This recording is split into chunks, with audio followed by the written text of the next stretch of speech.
Where'd they go? No. Well, the judge could say, that's when you bring it up here. I'm like, all of a sudden everybody left. Your Honor. Yes.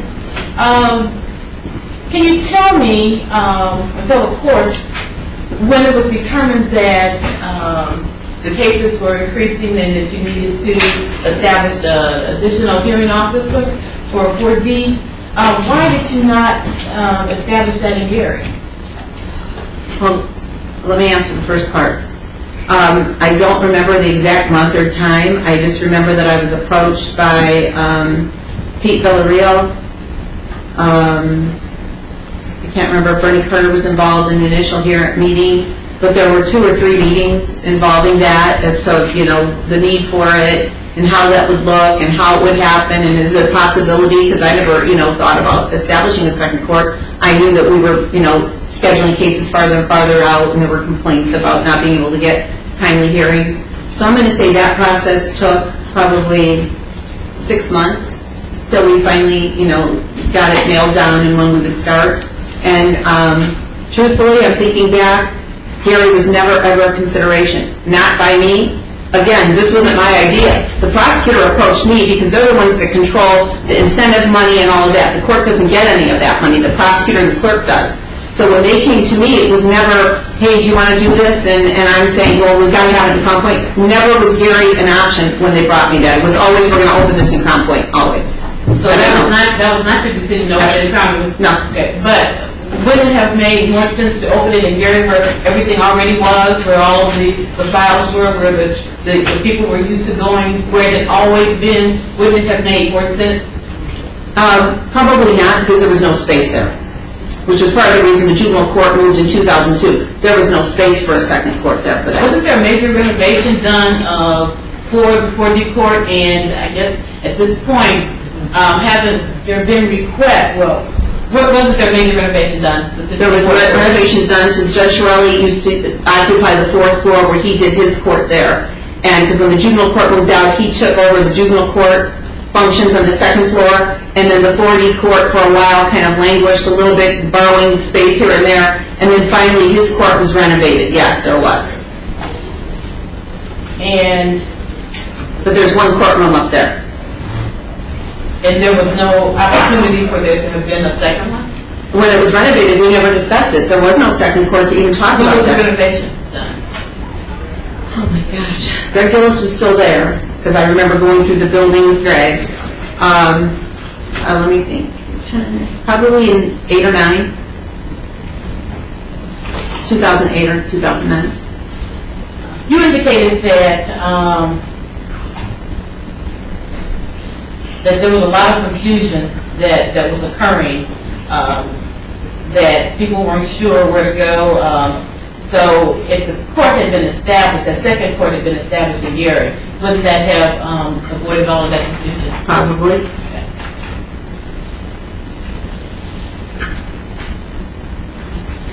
And then you talk about the harm that it would cause now to move things back to the status quo.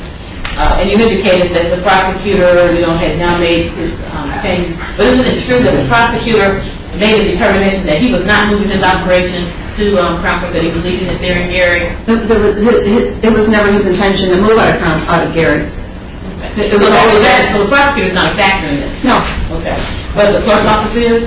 The clerk's office, well, the prosecutor's a factor in that the prosecutors come to Crown Point, certainly, let's not forget that. They come to prosecute the cases, and they bring their files over, and they file the cases, actually. We do all of that online now.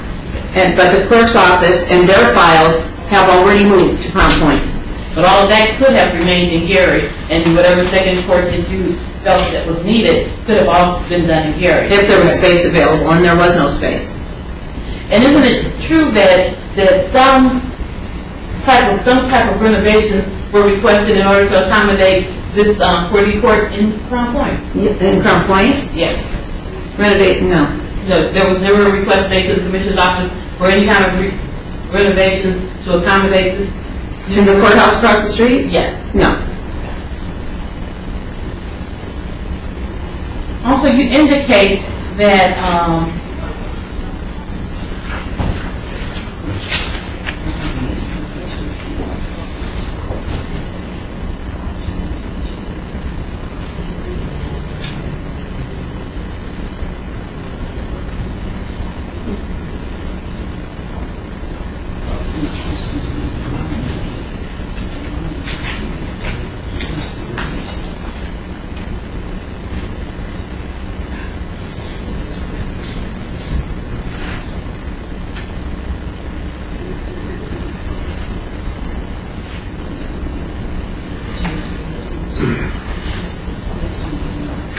is the west wing renovations that were requested?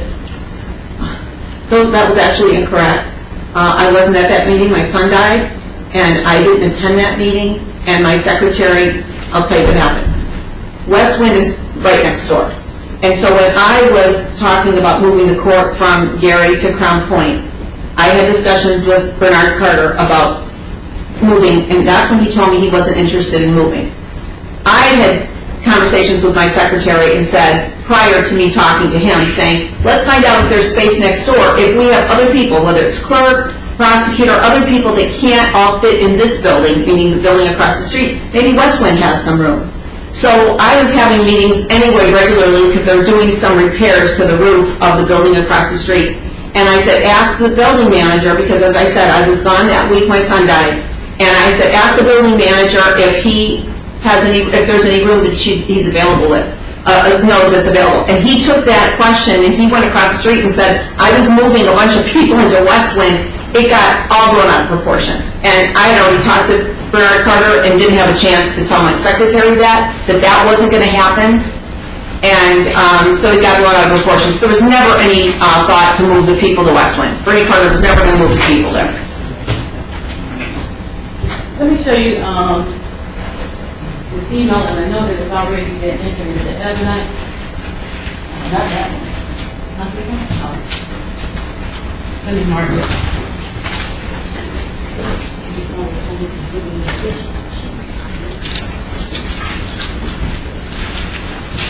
Escape from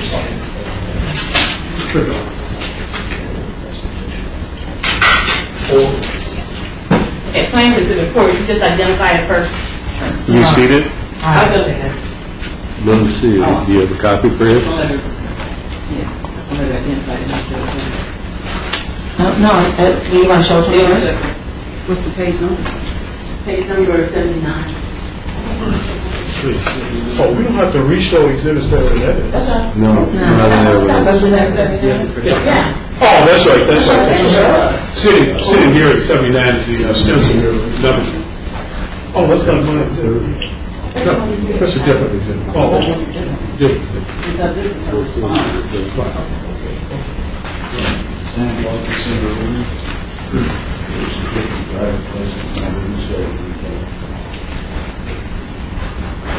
Okay, if you identify that. This is a response that I sent to John Dahl, based on that, the one that's already been admitted where he said, whatever he said to his, to me and to John Parrott. Now, the last paragraph on that page. On this page? Yes, could you read that, please? It says, as you know, do you mean to read out loud? Yes, please. That there was a renovation project. No, I'm going to object to her reading from the exhibit that's not in evidence. Your Honor, these are her words. Is that your words? Well, it's still an out-of-court statement. It's still hearsay, Your Honor. Just move to admit it. Move to admit it. The declarant is understanding. It's still an out-of-court statement. That's right. Your Honor, we move to admit this side. You're right. Any objections to the document, counsel? Yes, Your Honor, it's hearsay. It's an out-of-court statement, purportedly offered to the truth of the matter asserted. Well, why don't you establish a foundation? You've already identified this. Did you write this? Yes. When did you write this? I don't know. Well, what's the total? November 28, 2012. And these are your words? Yes. Okay. Now, we move to admit that. Your Honor, I have no objection to the portion that are her words. The portions below, I believe, are hearsay. It's like, ongoing discussion. Okay. But is this not still the paragraph that I've asked you to The read? paragraph that she's asking me is my word. It's still your word. And I have no objections to that. It's the remaining portion that are not Well, hers. it says you would have to redact it later. That other part has been admitted already. Other parts aren't even admitted. The other part has been admitted. Oh, okay. Then when I maintain my objection for the record to the remaining portion. has the other part been admitted through your, Not through anything that I put into evidence. who put that in? The John Doe portion of No, who put that into evidence? Eric did. And it's in evidence? So what number is that? It says page 79, the city of 79 and 80. What are the pages that we have? What gives us the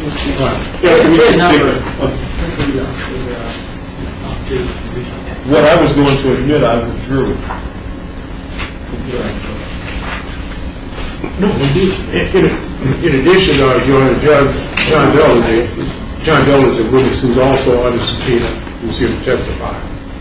Well, when he testifies, you can get it in through him. No, that's not, that is a different one. Okay, that's fine. Just read it to me. Shall we? What are we reading? What she said or what he? Yes, what she said. All right, what she said. Fine. This letter's to John Dahl. As you know, there is a renovation project underway at the Lake County Juvenile Justice Complex. As a result, I, along with my administrative team, meet regularly with the project manager, architect, and engineer. At one of those meetings, I inquired as to whether there is space for parking at the West Wind facility for our overflow on our very busiest days. I also asked if there would be room in West Wind to house 40-plus people from the 48 prosecutor's office. I was simply making an inquiry as to available space in close proximity to the juvenile court in the event Mr. Carter wanted to explore that option. I further inquired as to the possibility of a walkway, covered or not, leading from West Wind to the juvenile justice complex in the event of spillover parking. Please understand that the request was made to make it easier and safer for the children and families who come to the court and detention center to walk from the West Wind parking lot to the court complex. Okay, thank you. So that, in fact, wasn't just simply your secretaries being kind of confused about the West Wind inquiry. No. Well, I asked, but my secretary asked. I didn't put my secretary asked to make it longer. I asked her to ask him.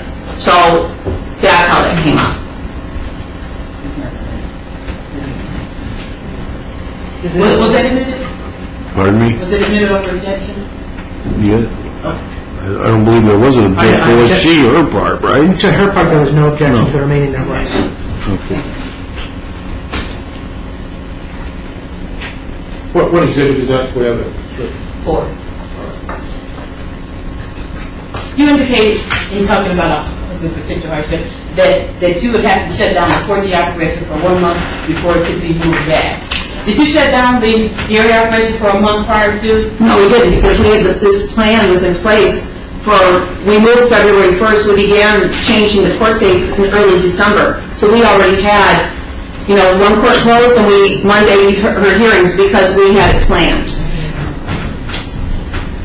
And when did you announce it to the public that this was going to occur?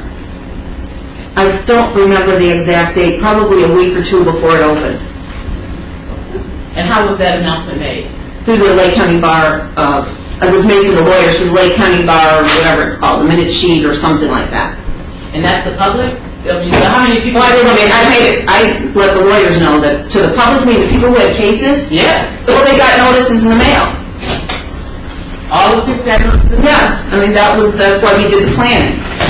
Are you aware that at least for 1 week, and I think it continues to this day, that there was mass confusion at the Gary site for litigants showing up in Gary for hearings that they thought were going to be there? I'm unaware of that.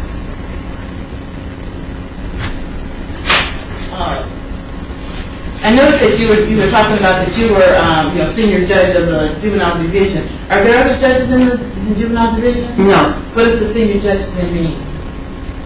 The senior judge status, I think, means, because pursuant to the statute, a chief judge can move judges around if an emergency exists or for the efficient operation of the court, and those exempted from that were the senior judges. So each division establishes a senior judge in their own division, and because juvenile court only has 1 judge, they were called senior judge. That predates me. I'm not certain why. And then you talk about the need for this consolidation because of prior budget cuts, but it's true that 4D had his own budget. Right, but when people are sick or on vacation, I've got to cover those positions with people. So when I don't have a secretary to send to Gary to take care of secretarial duties or court reporter to send to take care of court duties, then that stops the court from taking place.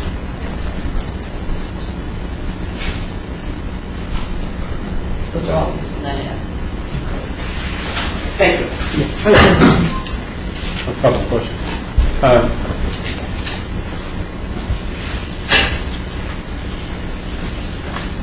Judge Bonaventura, is it true that the secretary called off the Gary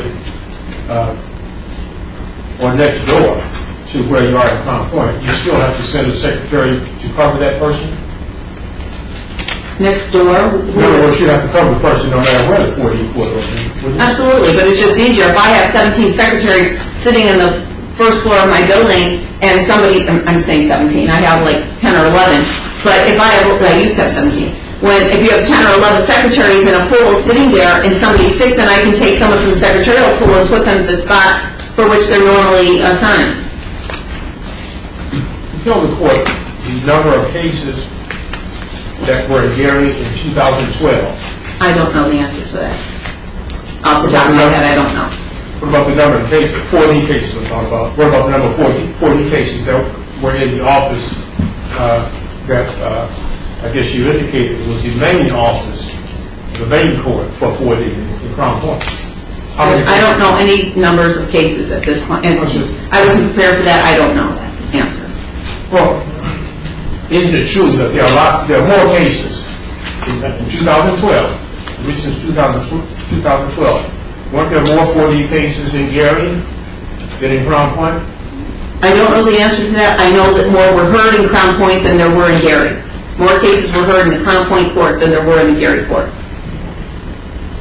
But you don't know if it's true that there were more that were assigned to the court of Gary. I don't know the answer to that. Who has those things? Probably the court administrator. And you mentioned that the court in Gary, you referred to the court in Gary as a satellite court? Yes. Okay. Isn't it true that the court in Crown Point is a satellite court to the one in Gary? No. Because the one in Gary is not a standalone court. The one in Gary is the court related to the juvenile court in Crown Point. So Crown Point wouldn't be a satellite court to the Gary court, no. So when the 4D court was in Gary, prior to the time, well, let me ask you this. When was that court in Crown Point, the 4D court in Crown Point open? In 2010. 2010. Yes. So it's been less than 3 years. Going to be 3 years, but yes. And before then, the only 4D court was in Gary, is that correct? Yes. Right. So before then, all the 4D cases were held in Gary. Yes. Right. And so, since that court existed in Gary, since I believe you said 1982? Yes. Okay. When you opened the court in Crown Point, then that was an offshoot of the court that existed in Gary, wasn't it? Your Honor, I'm going to object. This has been asked and answered at least 2 or 3 times by now. We just keep going round and round. I tend to agree, Mr. Drake. That point's already been made and taken. Your counsel asked you about the balance of harms relative to the two parties, plaintiffs versus the defendants. You recall that question earlier? No. He asked you if there was any harm to Gary with that, to the juvenile court. Would there be any impact in moving back to Gary? Right. So let me ask you this. You said that there would be, is that correct? There would be a harm to the operation that we'd have to, pretty much it would come to a screeching halt, the cases that would be transferred back to Gary, plus the transferring physically of all the cases and all the equipment and all of that. Has there been an economic impact study done in support of what you just said? No. Was there an economic impact study done before you moved the court to Gary? Excuse me, before you moved the court from Gary to Crown Point? Was there an economic impact study done on how it would economically affect the entity that provides the place, the location where you hold the court? An economic impact study? No. What is the percentage of persons who use that court? We'll strike that. Where do most of the people who use the 4D court live relative to the Gary location? Are they in North Lake County or in South Lake County? I can't answer that. I don't know. Because all the cases were randomly assigned there too when we opened both courts. So I don't know what the percentage of people from North or South County would go to that court. I couldn't answer that. Was there any demographic study done prior to the time that you moved the court from Erie to Crown Point? No.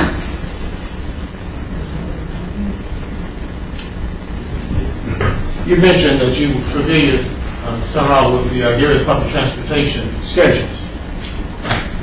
What wasn't clear to me is, did you take the Erie public transportation from Erie to Crown Point? No, I do not. But you've never done that? No, I have not. Was there a study done with regard to the transportation needs of people who use that port? No. Was there a study done relative to access, the transportation access, public transportation access, from Erie, East Chicago, and Hammond to Crown Point? No.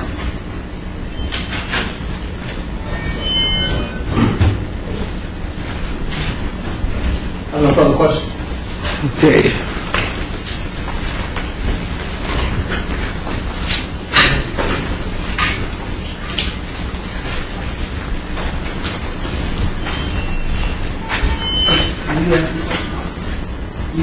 Okay, I'll just look at these.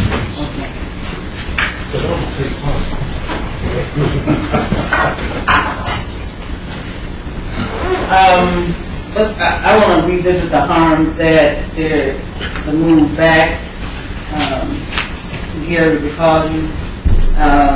One of the things that you listed was moving your 4 employees as a harm.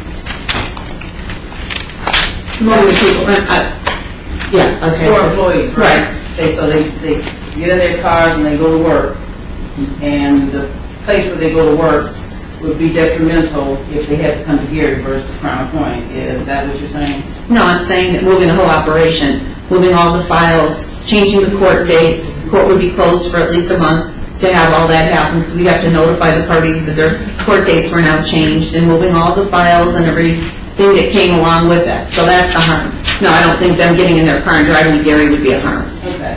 And isn't it a fact that the clerk's records, they were notified to move their records when the notification went in the newspaper to move their files to Crown Point? That's when the clerk knows? Yeah. That might be when they chose the file, but I was in the meeting with clerks way before that date, and it wasn't in the newspaper, it was in the bar paper. Well, in the bar paper. Right. No, that's not, I mean, if that's when they chose to move them, I don't recall the exact date they moved them, but they were I had meetings with the clerk's office all along, they knew when they were going to move them. Isn't it the fact that it took the clerk approximately, less than a week to move their files? I don't recall, I don't remember seeing them moving, so I don't know how long it took them to move them. Isn't the fact that the clerk's office in East Chicago specifically had to move some of their files out here? East Chicago? Mm-hmm. East Chicago doesn't have any of those files, to my knowledge. I didn't know they were involved in it, to be honest with you, I don't know. Those files were always in the clerk's office in Gary. So you're not aware of any of the files that had to be moved? From East Chicago? Correct. No, I'm not aware. Okay. Is it also, are you also aware that funding for filing systems in the clerk's office had to be redirected on account of your decision to move to Gary Court? I'm unaware.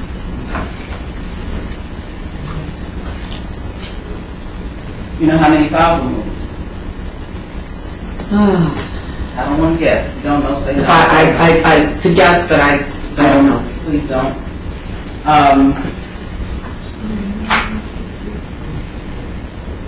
So you don't know how many records were moved, so how would you be able to say that it was going to be a harm for them to move them back to the Gary office? Because I can see the files, even if I can't count them, the files are, there's a lot, all the way to the ceiling. They're Where are you seeing that? in the clerk's office, in the clerk's office across the street. Okay. So they've moved thousands and thousands of files. So you see them where? In the clerk's office. We have a clerk's office in the building and across the street. You see them on the floor? Well, they're in boxes, Okay. They're still in boxes? Yeah, they're still putting them away. Okay, so if they're still in boxes every day and all they would have to move is those boxes back, would that be a fair assumption? No. Okay.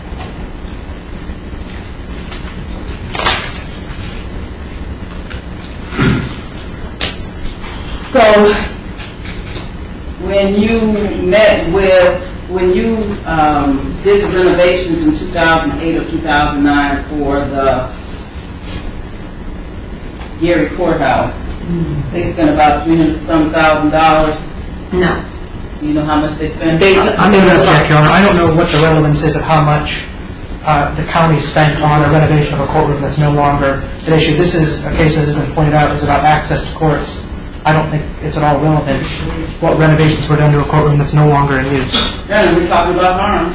The citizens from Lake County paid money to have the building renovated for this particular court.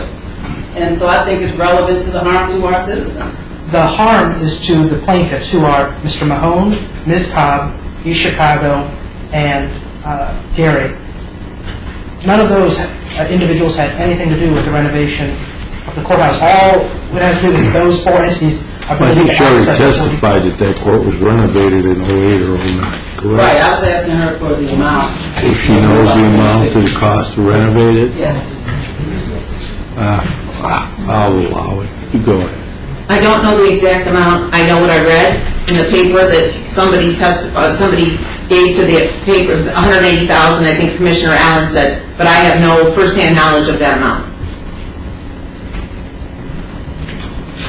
Your Honor, I'm going to ask that her response be stricken. She said she has no firsthand knowledge, therefore she has no admissible... She doesn't know what the amount was, so I will strike. Well, we have the commissioner here to testify. Right.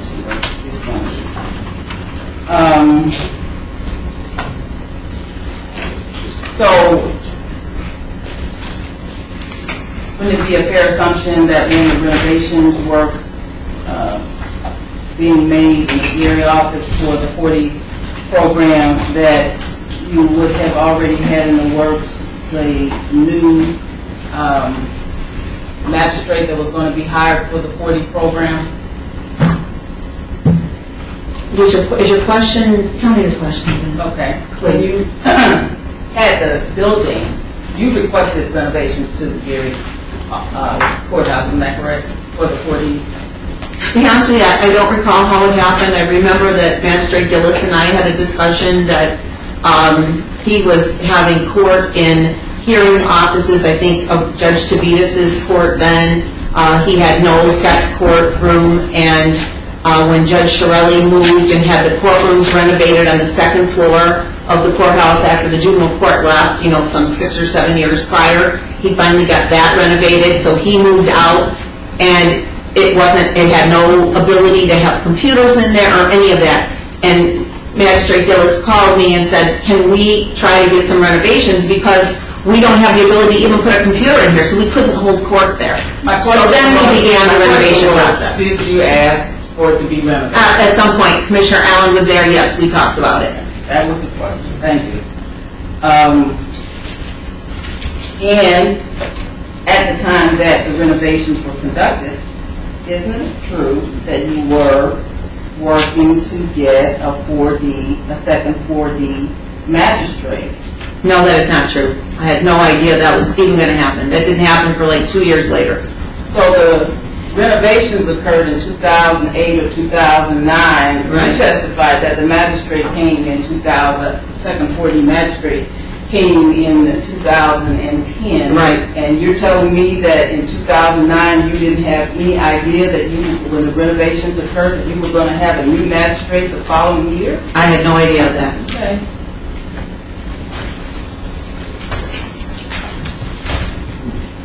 Did you consider the harm to the litigants and the people in the city, in the cities of Gary, Chicago, and Hammond, Lake Station, and Whiting, that would occur as a result of the move of the city court? No, I thought of their That's harm. all I want to know is, did you consider it? You said no. No, I did not.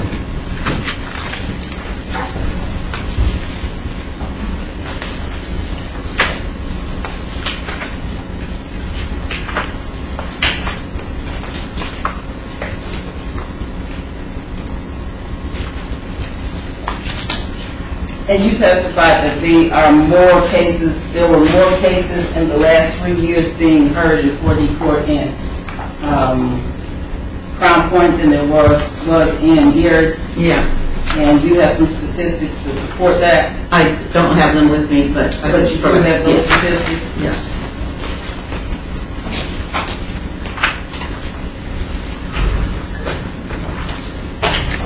There was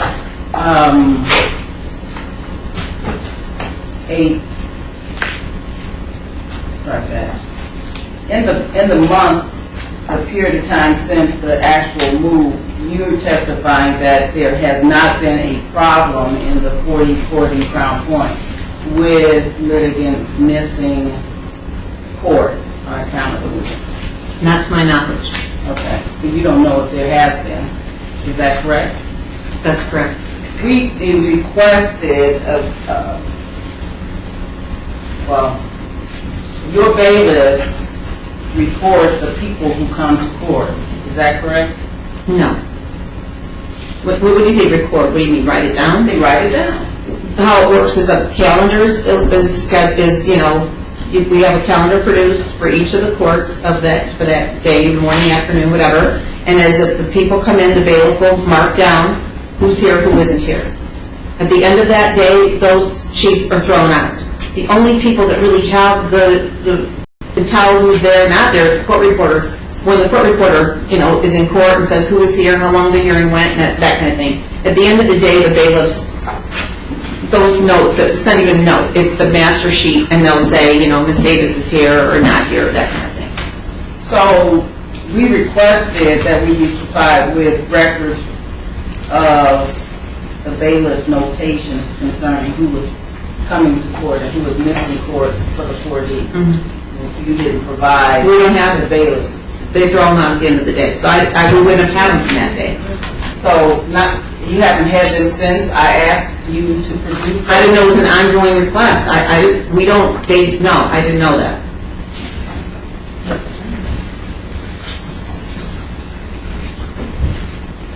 You asked, I think you asked for the first week. No, I did not. Today. I'm just thinking in my mind that that was what it said. Okay. I could be wrong. That's not wrong. You didn't give it to us.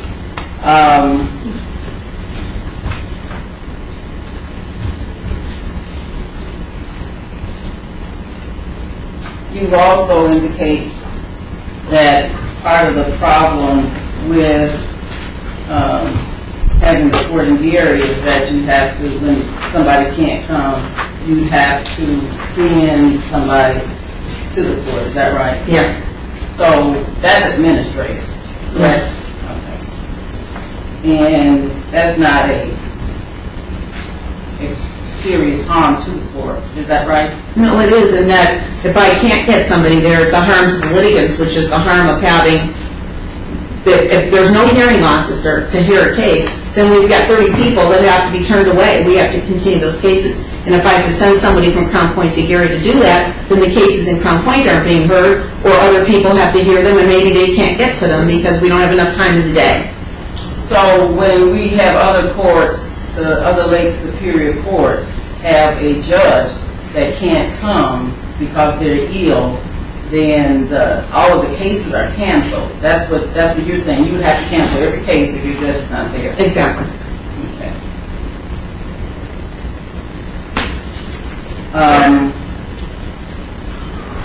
You don't think that providing the personnel to fill in is an administrative function of the juvenile court judge? Yes, I think that is my function. Okay.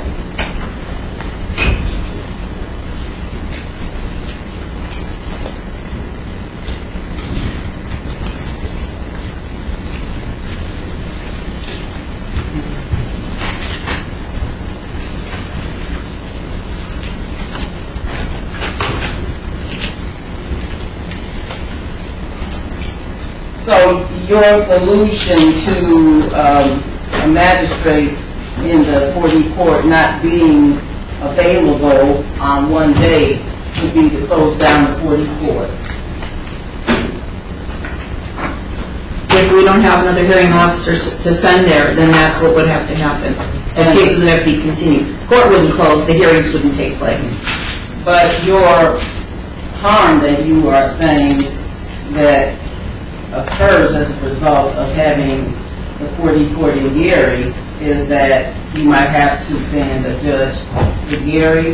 No, the harm is to the litigants that won't have their cases heard if I don't have a judge available to go to Gary. Okay, you're concerned about the litigants on one day that may not be able to come because the judge is not available, but you're not concerned for the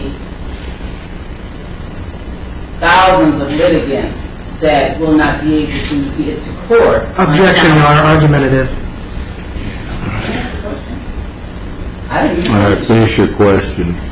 You're not concerned about the litigants, the thousands of litigants that may not be able to get to court on account of there being inadequate public transportation to Crown Point. I'm unaware of thousands of Objection, litigants. Your Honor, I need to interpose my objection here. Argumentative, counsel is testifying and stating facts outside the record. Yeah, I'd have to agree. Sustained. Are you aware of any public transportation in Hammond, Indiana? Objection, relevance. I don't. That's why Oh, I don't know. Okay, are you aware of any public transportation to Crown Point in East Chicago? I don't know. Are you aware of any public transportation to Whiting to Crown Point? I don't know. Are you aware of any public transportation from Lake Station to Crown Point? No, I'm not. Okay. So when you downloaded the transit map from the Gary Public Transportation, why didn't you download the public transportation from the other cities I just named? I don't have an answer to that. I didn't download it, so I don't know.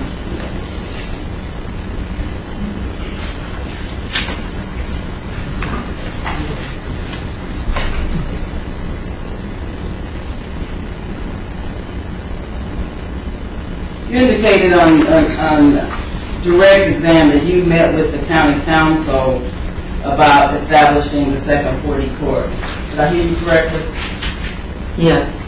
Okay, but you didn't meet with the county council about moving the 40 court from Gary. Is that also correct? That's correct.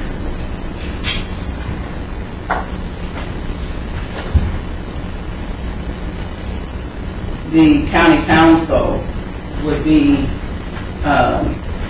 fiscally would be responsible for providing fiscal support for your court. Is that correct? Correct. So if you were planning a move of personnel, you don't think that it was necessary to contact and get the approval of the county council because of their fiscal oversight? Well, it wasn't costing any money, any additional money. I wasn't hiring people. I went to the county council to ask for the additional court because they're the ones that do the, as you said, the fiscal side of that. As it relates to moving the people from Gary to Crown Point, it wasn't additional money. I wasn't hiring any additional parties, so I didn't have to go to them for permission to ask for additional funds. But isn't the 4D court paid for by someone other than the county council? 33% of it is paid for through the general fund. Okay. Okay, but the budget was already in place. I wasn't increasing the budget. The budget had already been approved. So you're testifying now that the move didn't cost anything? Not really. It was a nominal amount of money that we already had in our budgets. So the move back shouldn't cost anything. If the move there didn't cost anything, would that be reasonable to assume? It would cost about the same amount of money, which is, $400 or $500. Okay, here we go.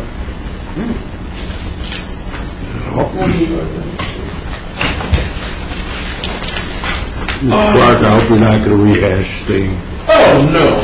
I'm not going to rehash anything. What I would like to do is get some clarity. Now, we keep using, assuming that we're speaking Queen's English here today, is there a difference between court and courts? And with regard to what, I'm sorry? Well, we keep saying 40 court, okay? And when I look at Exhibit 2, the exhibits there, the agreements with the Exhibit 2 and well, let's just talk about Exhibit 2. Exhibit 2 refers to one court. Well, that's not. It refers to the word court. Does it not? C-O-R-T? No, it says C-O-U-R-T-S Okay, yeah. in the title. Okay. Courts. Well, it says we're talking about the 4D court. But if you're looking at the title, it says Title 4D Courts. I mean, if you're looking at 2, are you looking at the title? No. Okay. I'm talking about the purpose, paragraph 1. All right. This cooperative agreement is in between the, what's in the blank there? The 4D Superior Court. Okay, the 4D Superior Court.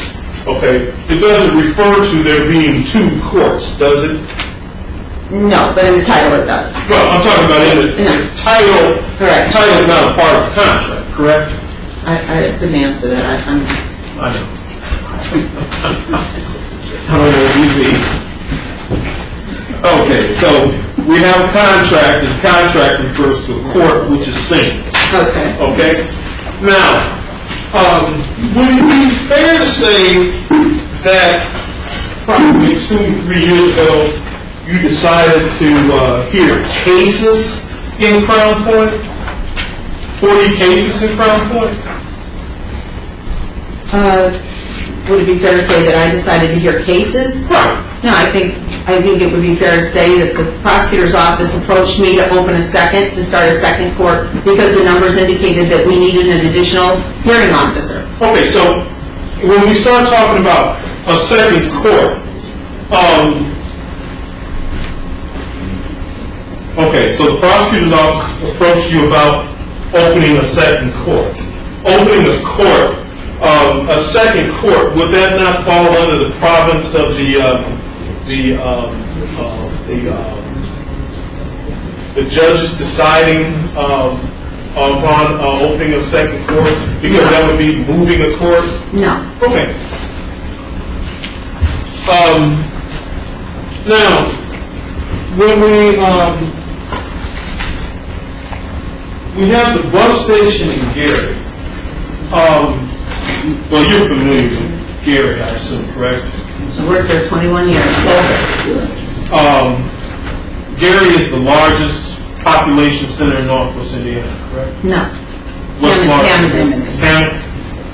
Oh, I see. Okay, so Hammond is the largest population center in Northwest Indiana. And Gary is the only, Gary has the largest bus system in Norfolk City. Well, you don't. I don't know that. Okay. Now, the 4D court was in Gary at 4th and Broadway. Yes. Well, arguably 4th and Broadway. And then the transportation center, where you've submitted the defendants exhibits I and J, J and K, is it I? J and K. That's at like 4th and Adams, correct? It's right across the street or cat corner. Right. Okay. So if people get to the transportation center in Gary, well, let me back up a second. Gary, is it fair to say, has a large poor population? I mean, I don't know about the term large. I think they have a poor population, yes.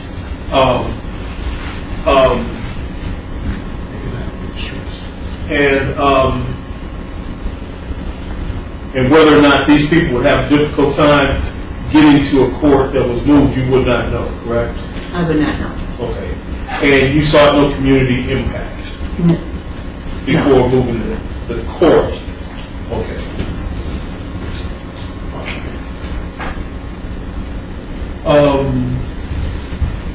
Now, we've admitted into evidence some, well, let me just ask you this. A 4D case absent some intervention, will continue until the child is 21? 19, the law's changed now, but 19. Well, in order for that to take effect, would there have to be some intervention, For what to take effect? termination of support obligation?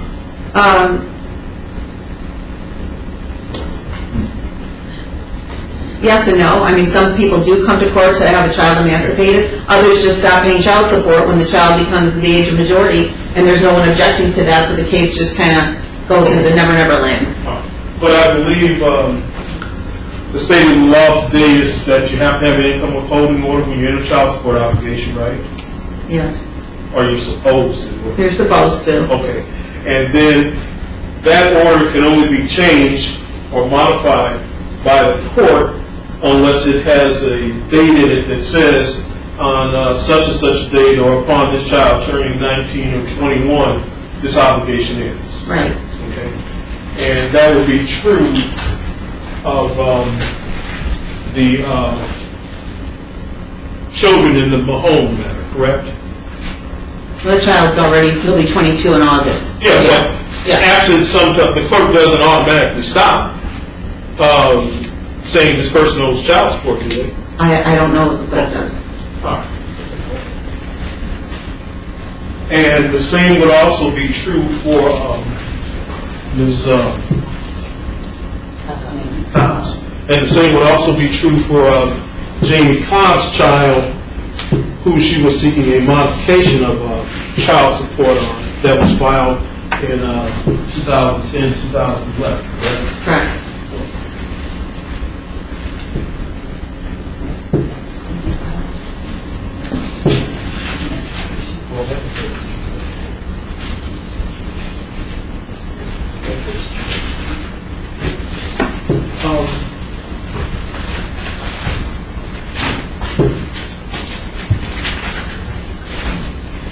Now, in terms of 4D cases, would it be fair to say that a lot of people that apply for 4D originate, or they are people that live in Gary or in close proximity to Gary? I don't know that, to be fair. I don't know. And you say apply for 4D, what do you mean by that? Well, You mean apply for TANF benefits? yeah, well, let's put it in that close terms. Do they all live in Gary or? No, I didn't say all, but I said large number. Live in Gary? Right. I don't know. I'm sure that many of them do, but I don't know about large number. I don't know those statistics.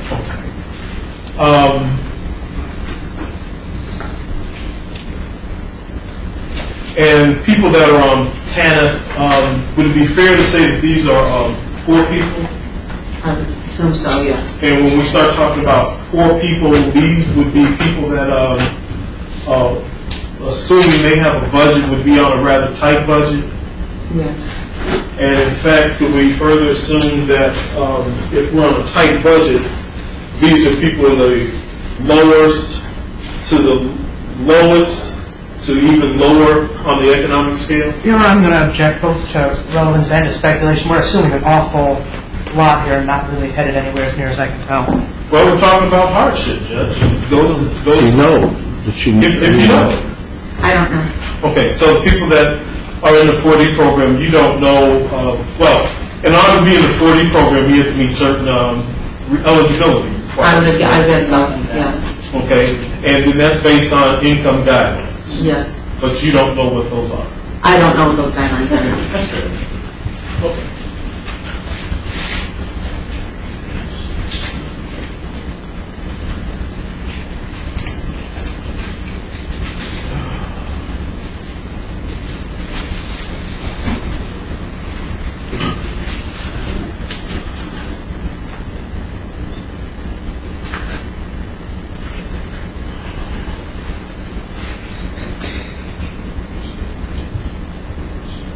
Let me ask you one other question.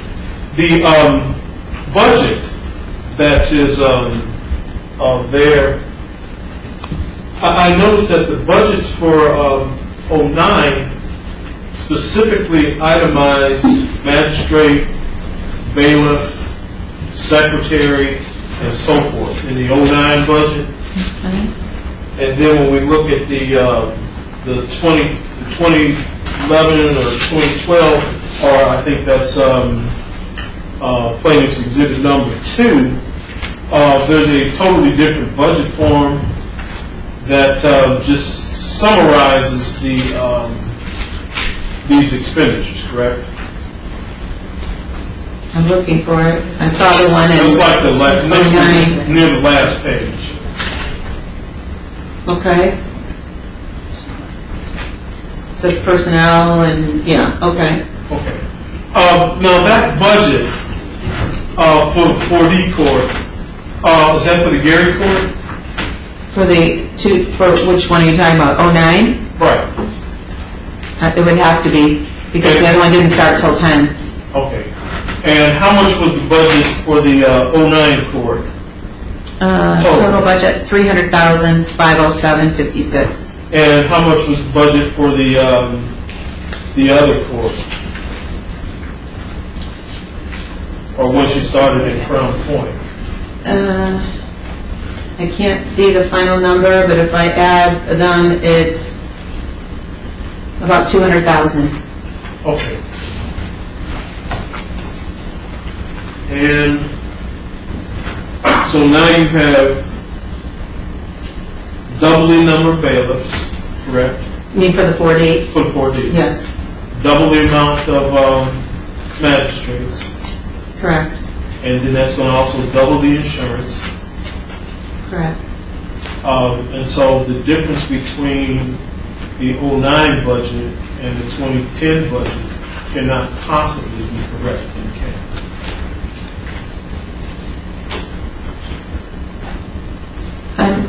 If you have two... I understand where you're going. I don't know if this might be for the one in Crown Point and then this one's in Gary. I'm not sure. I don't know the answer to that.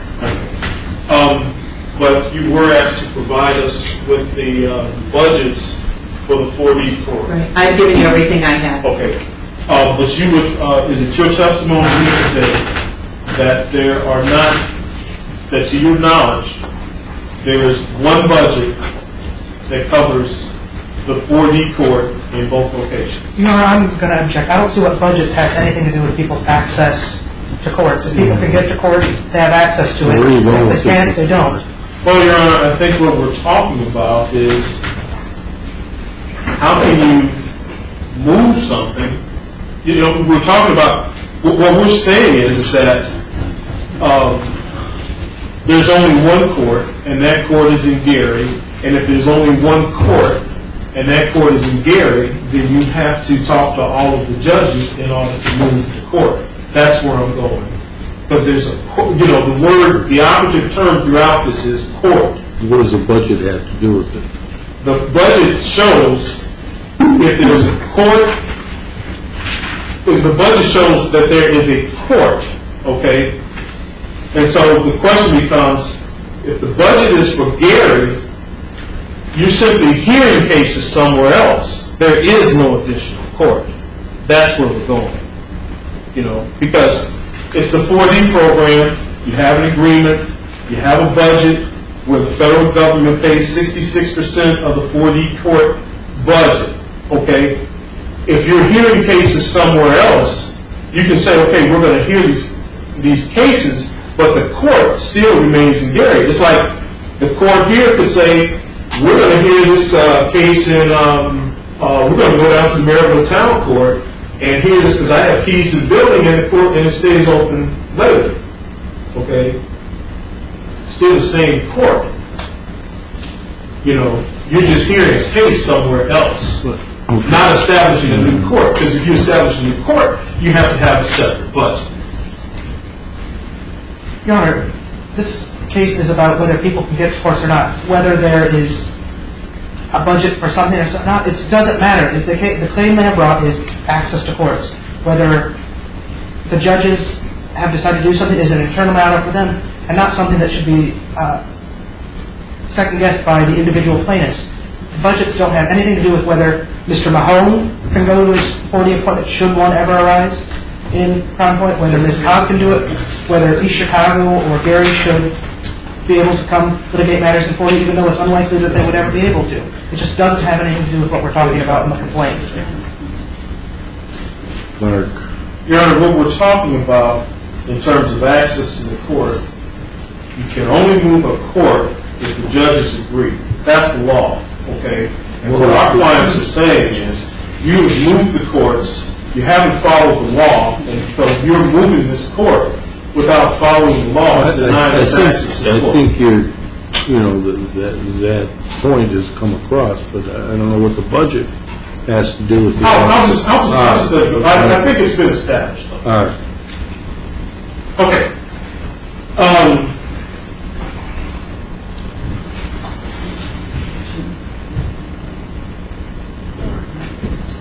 Okay. And, Your Honor, just for clarity, rhetorical paragraph 4, is that count 1 or count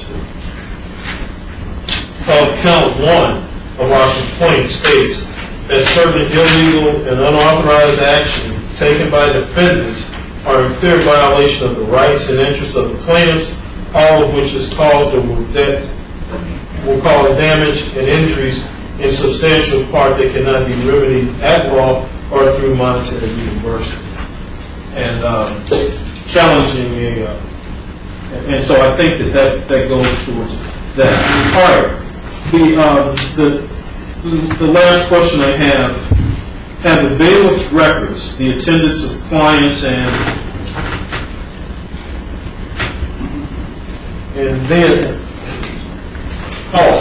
if the bailiffs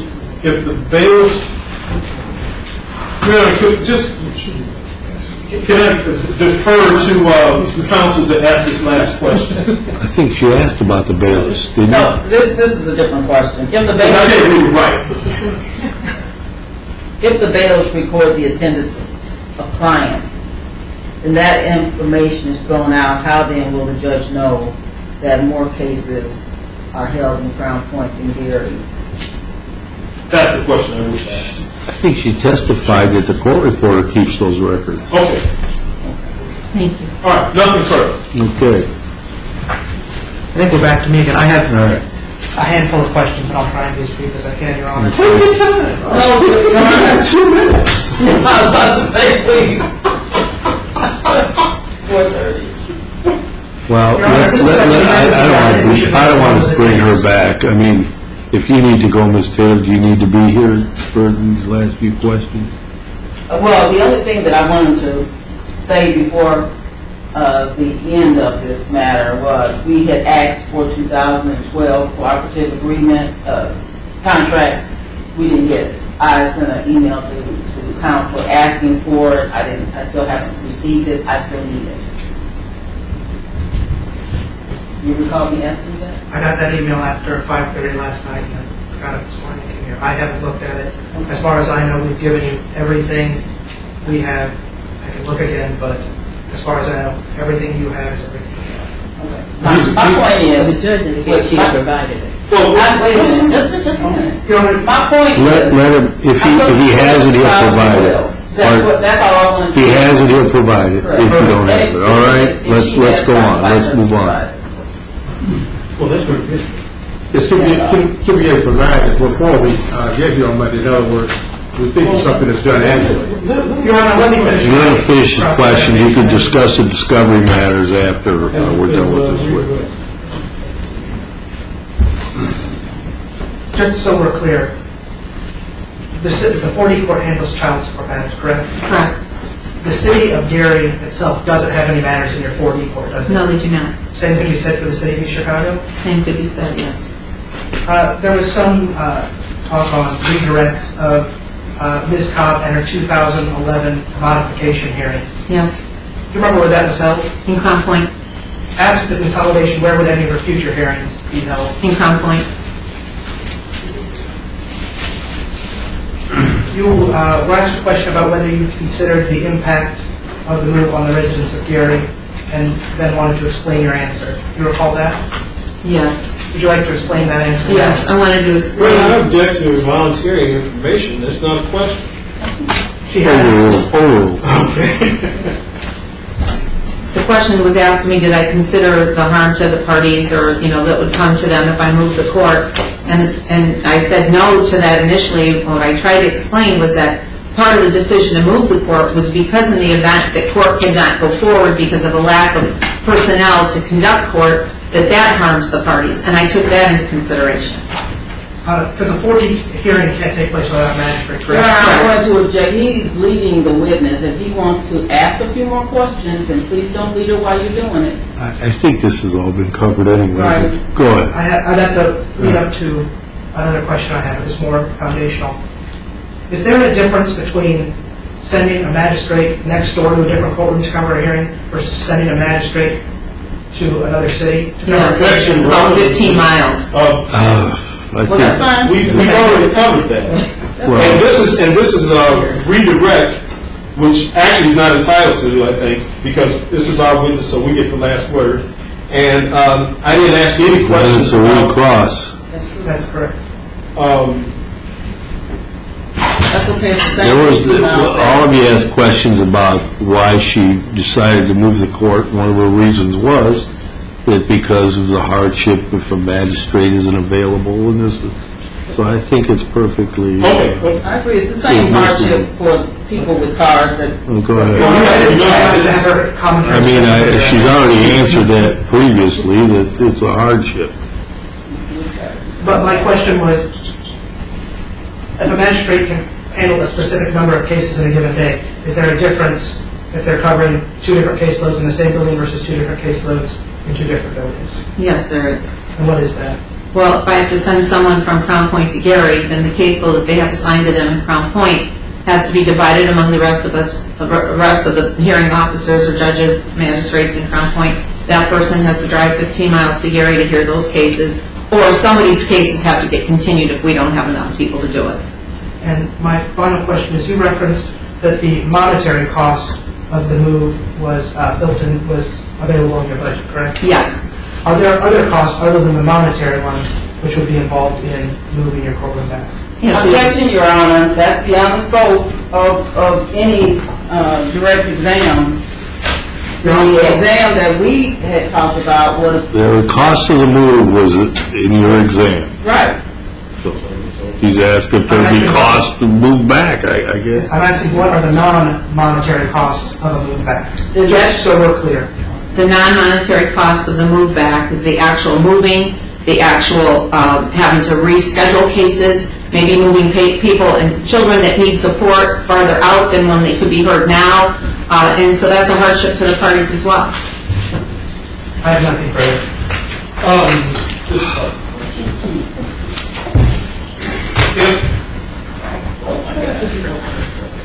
If one is found to be in the wrong, then one would have to bear the cost, would they not?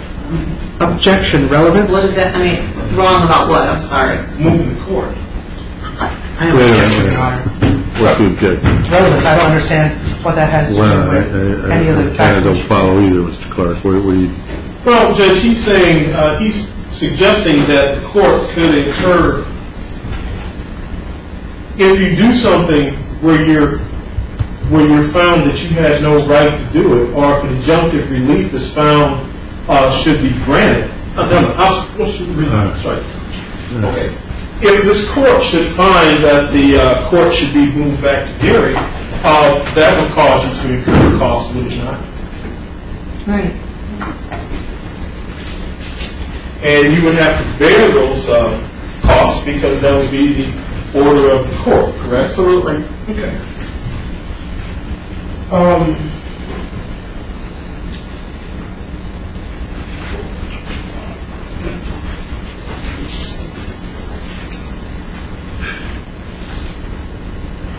Nothing further. All right. Is that all? Of this witness. All right. Reserve the right to recall. Thank you. You can step down. Thank you. Your Honor, just for the record, I'd like to be sure that we would move to admit plaintiff's exhibits. Weren't they already admitted? Yeah. Well, I just want to be sure they're admitted. think you moved to admit everything that was Yeah, just, all requested, and I admit right, it. 1, 2, 3, and 4, they're all in? 1, 2, 3, and 4, except Judge for the reject John Dahl's. Right. And I Well, just cut that off. Well, they didn't redact it, and so if the document is admitted, then it's admitted for all purposes, unless it's redacted. We're speaking of Exhibit 4. Yeah. Yeah, there's no objection to the first part, but the remainder of it there is, and I have a black Sharpie. Okay, redact what you're going to redact, and the rest is admitted. Okay, Your Honor. Anything else?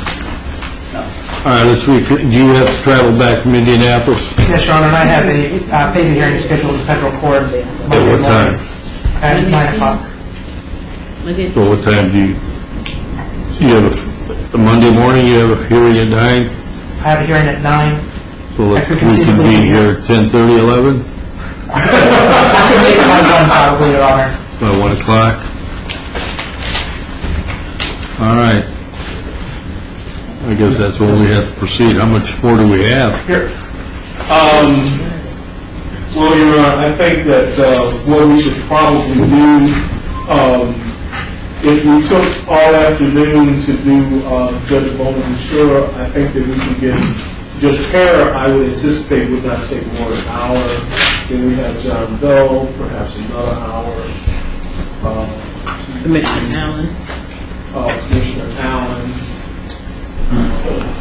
I think that we may be able to get through 4 witnesses, but we still have other witnesses to call, and so we will actually probably need a full day because they also have witnesses also. Your Honor, I think this is probably some of the best evidence we have that my previous suggestion that we just kick this out to another county and do it all. This has gone far beyond what's a normal preliminary injunction hearing. This is going to turn it into a multiple-day hearing. There's no reason to recreate this twice when we can just take what we already have in the record, get a transcript, give it to the judge in the new venue, and hear the rest of it there and have one hearing once and for all and have it done. I don't think we need to. Let's argue that Monday, 1 o'clock. Just what time will we start? 1 o'clock. And, Your Honor, to expedite this, I think it would be helpful if we maybe exchange witness lists Yeah. for the remaining things by email, Change any witness list and any further discovery. by noon tomorrow. Is that fine? Noon tomorrow? Noon tomorrow or noon Sunday? Yeah, noon Sunday. Noon Sunday? Noon Sunday, yeah. All right.